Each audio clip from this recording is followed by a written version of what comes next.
अस्सलाम वालेकुम जी।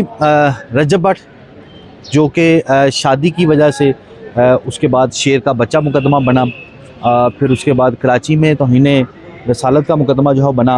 अब एक और नया मुकदमा जो है उसके ख़िलाफ़ उनके ख़िलाफ़ जो है वो दरख्वास्त जो है वो दी गई है FIA में भी। अब वहाँ पे उनकी दादरसी नहीं हुई तो वो सेशन अदालत लाहौर में आ गए हैं।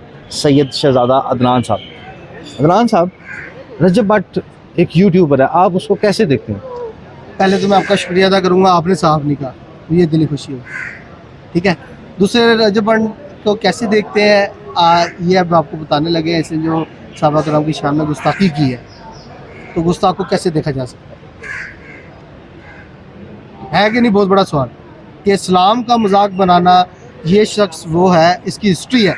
एक आधी गलती हो तो माफ़ी है, हर बंदा कर सकता है, कोई नहीं इंसान गलती है। जो अपने व्यूज़ लेने के लिए, बिज़नेस बनाने के लिए ना, बिज़नेस बनाने के लिए, शोहरत हासिल करने के लिए, पैसा कमाने के लिए सिर्फ बिज़नेस बनाया हुआ। भाई बिज़नेस के दीन के खिलाफ बात करो, पैसा आ जाएगा। भाई पैसा और तरीके से तुम चाहते हो नचा के ले लो, हमें इससे कोई कंसर्न नहीं है। ठीक है, वो एक अलग से हमारा केस होगा, लेकिन दीन का मजाक बना के नहीं हम होने देंगे, चाहे कोई भी, चाहे मेरी फैमिली से हो, कोई से भी हो। उन्होंने तो माफ़ी मांग ली थी कि वो आइंदा ऐसी कोई गुस्ताखी नहीं करेंगे। इवन कराची का मुकदमा भी शायद इसी बुनियाद के ऊपर जो है वो रजामंदी हो गई, शायद माफ़ीनामे की बुनियाद पे। कितने केसों में माफ़ी मांग चुके हैं आपके इन्फॉर्मेशन के लिए? आप बताएं। 2-3 केसेस जो हो गए ना, चौथा फिर आ गया ना। केस तो काफ़ी है, मैं आपके बकौल 2-3 ना चले। ठीक है, इस्लाम के बात मैं बता रहा हूँ, बाकी केस तो दूसरे भी हैं। हर बार माफ़ी तो नहीं है ना, फिर तो ये कारोबार कहा जाएगा ना, इसको कारोबार कहा जाएगा कि यार कारोबार है, मैं इतने पैसे कमाने ने। किसी की भी मजाक का, क्रिश्चियन कम्युनिटी का इन्होंने कोई मजाक, कोई ऐसी गुस्ताखी की होगी जो मेरे सुनने में आया, उनका भी केस NCCA में आपको कैसे पता चलता है?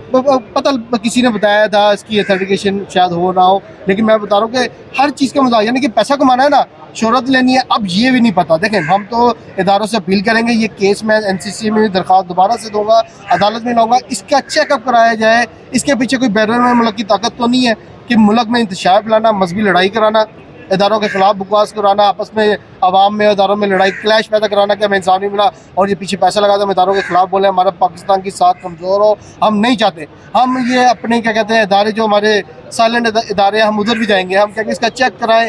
कोई बाहर के मुल्क की ताकत ऐसी, कोई इंडिया जैसे, अमेरिका, दूसरे लोग जो मुल्क को, पाकिस्तान को पसंद नहीं करते। आपको लगता है कि रजब भट्ट का इंडिया के साथ कोई ताल्लुक होगा?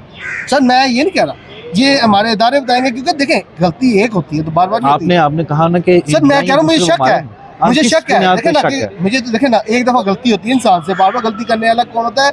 प्लानर होता है, किसी मिशन पे काम कर रहा होता है। कोई भी चीज़ हो, मैं इसकी रजब भट्ट की बात नहीं कर रहा, मैं इसकी भी बात कर रहा हूँ, मैं ओवरऑल नहीं कर रहा हूँ। ओवरऑल जो हमारे इदारों के खिलाफ बोल रहे होते हैं, वो आपको भी पता हो क्यों बोल रहे होते हैं, पाकिस्तान की साख तबाह करने के लिए। ऐसे ही है जो कि अब जब हमारे इदारे काम कर रहे हैं, अगर आप उनके खिलाफ बोल रहे हो तो वो पीछे से कोई दूसरी ताकत होती है। आपको ये शक किस बुनियाद पे होता है कि इसका ताल्लुक जो है वो किसी दूसरे मुल्क के एजेंडे पे होगा? सर ये बात देखें ना, अब ये बात करता है मुल्क में इंतजार पैदा होगा, शिया सुन्नी की लड़ाई होगी, इंतजार मुल्क में, पाकिस्तान में सुकून बर्बाद होगा, दूसरे मुल्क खुश है, उनके प्लान कई काफ़ी हो जाते हैं। हमारी एजेंसियाँ जो है वो ऐसे नहीं काम कर रही, वो बड़ी डीपली काम कर रही हैं। इनको कमज़ोर करने के लिए अल्लाह पाक की ज़ात, जब तक अल्लाह पाक की ज़ात ने इन पर इतना करम किया हुआ, नबी पाक के सदक़े हमारे इदारों को कोई नुकसान नहीं पहुँच सकता, हमारे मुल्क के पाकिस्तान को कोई नहीं नुकसान पहुँच सकता। कलमे के बेस पे बना, इस्लाम की बेस पे बना, इसको इसकी ताकत खुफी आती है। ऐसे कई जलील आ जाए, कोई भी आ जाए, जो भी इसके खिलाफ काम करेगा वो जलील और रुसवा होगा। आपने FIA में भी एप्लीकेशन दी, साइबर विंग में? जी जी। वहाँ पे सुनने में आया था कि उनको तलब किया गया। जी मैं जिस दिन कहता मेरे सामने बैठा था। क्या बात हुई थी आपकी उनसे? मेरी तो उन्होंने होने ही नहीं दी, वो किसी और केस में आया था। कैसे उन्होंने आपको कैसे देखा, आपने उनको कैसे देखा? वो खड़ा पहले तो अंदर ही बैठा था जहाँ पे इसकी इन्वेस्टिगेशन चली थी। मैं एक फॉर्म लेने गया था। हाँ। वो जो जिन ऑफिसर से हमने फॉर्म लेना था, एप्लीकेशन नंबर लग गया था, फॉर्म लेके आए, फॉर्म लेने गए तो वो अंदर बैठा हुआ था ना। तो जब मैंने देखा तो मेरे जज्बात बन रहे थे, लेकिन फिर इन्होंने फॉर्म के चक्कर में डाला कि फॉर्म भर के लाए, जो इनका तरीक़ेकार होता है। हमने फॉर्म फिलअप किया, उन्होंने कहा आपकी इंक्वायरी आज ही पुटअप करते हैं, वो भाग चुका था। तो आपके क्या जज्बात बन रहे थे? उसको पता था कि आप उनके खिलाफ एप्लीकेशन देने आए? आता है, उसके सारी टीमें देख रही थी और हम उसके पास से गुजरे। जब वो अंदर से बाहर भी आके खड़ा हो रहा था, सिगरेट पी रहा था ना इदारे के अंदर खड़ा होके, तो उसको पता था, पता लगा भी होगा, क्योंकि हम फॉर्म लेने गए थे। वहाँ पे हमने बोला हमने रजब भट्ट के खिलाफ देना है ना। ठीक है। तो उन्होंने कहा आप आए, मैं ऑफिसर साथ आए हमारे, उन्होंने हमें फॉर्म दिया, फॉर्म फिलअप कराया, फॉर्म लिया, उन्होंने कहा एविडेंस लाए, अभी लाए। हम अभी लेके गए, दे के आए हैं। अभी तक साइलेंट हो गए। लेकिन उस दिन की बात है, उस दिन उन्होंने अच्छा रवैया वैसा रखा था, फॉर्म आपके जज्बात क्या बन रहे थे? बस अब देखें क्या मैं बयान कर सकता हूँ, अब तो गुजर गए हैं ना टाइम।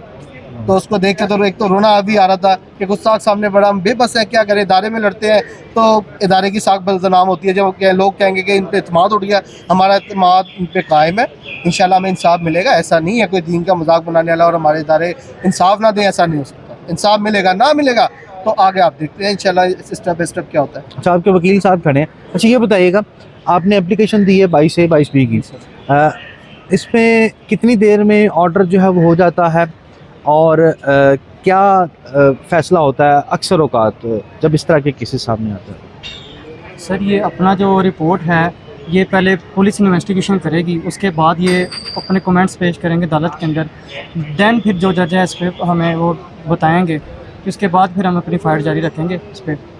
तो जैसे ये मामला टैकल होगा, हम इसको डील कर रहे हैं अभी, अपनी फ़ाइट हम पूरी करेंगे इंशाल्लाह। और दीगर इंटरव्यूज़ में मैंने देखा है जो भी इसके ख़िलाफ़ मुकदमा दर्ज होता है, हर बंदा यही बात करता है कि व्यूज़ लेने के लिए, फेम लेने के लिए इसके ख़िलाफ़ ये मुकदमे दर्ज करते हैं। देखें आप, ये हर दफ़ा दीन में गुस्ताखी कर रहा है, ठीक है, हर दफ़ा माफ़ी मांग लेता है।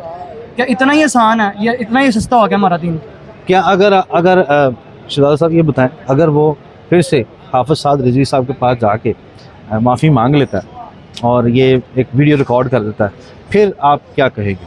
सर मेरा नहीं साहब के हाफिज़ साहब उन्हें माफ़ करेंगे तो बाबा जी की बड़ी खिदमत है, हाफिज़ साद रिजवी की बड़ी खिदमत है अल्हम्दुलिल्लाह। और अगर वो माफ़ करते हैं, दीन तो खुली किताब है, ठीक है ना। हम भी अपने मुफ्ती कराम से, हमने हमारे पास TLP के मुफ्ती कराम भी हैं, हमारे पास और भी मुफ्ती कराम है अल्हम्दुलिल्लाह। हम एक अगर वो साथ साथ माफ़ करते हैं, उनकी सोच के मुताबिक होगा, वो कोई चीज़ निकाले, लेकिन हमारे पास भी फतवा होगा, ठीक है। हम भी दीन पे चलेंगे ना, अपनी जिद बहस में चलें कोई और मुफ्ती या कोई आलम दीन जो है उनके साथ बैठ के वो इसी तरह माफ़ीनामा या वीडियो जो है वो रिकॉर्ड करवा देते हैं कि आइंदा वो इस तरह का काम नहीं करेंगे कि जिससे मजहबी जज्बात को ठेस पहुँचे या तौहीन मज़हब, तौहीन सहाबा, तौहीन रसूलुल्लाह सल्लल्लाहु अलैहि वसल्लम या कोई भी इस तरह की चीज़ हो, तो वो दोबारा ऐसा नहीं करेंगे। कोई भी मुफ्ती हो, तो फिर आपका क्या स्टैंस होगा? कोई दिल में आपके ख्याल आएगा कि ठीक है, एक मौका और दे देना चाहिए? सर हमारे पास फतवा है ना, कोई भी माफ़ कर दे, हम नहीं माफ़ करेंगे, ठीक है।